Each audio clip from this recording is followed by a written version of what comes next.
In this video, I will show you how to set up Sapphire bot in Discord. So to get started, go ahead and open Sapphire bot on Discord on the application section.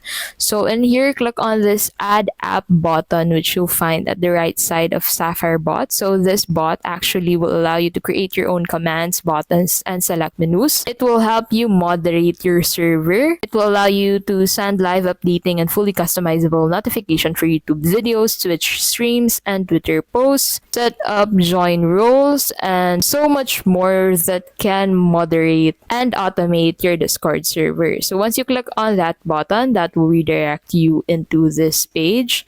So in here, you'll need to go ahead and authorize the connection between Sapphire bot and your preferred server. So you need to select the server where you want to add this bot and then click on that continue button at the bottom right of this.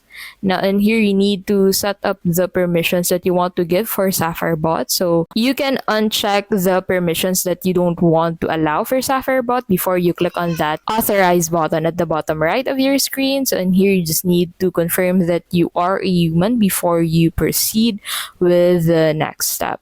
So after authorizing the connection between Sapphire bot and your Discord server, you'll get redirected to Sapphire bot. So you'll need to go ahead and sign in to Sapphire's website to be able to customize further the automation for your server. So in here, simply click on this authorize button at the bottom right, and then you can go ahead and proceed with your dashboard.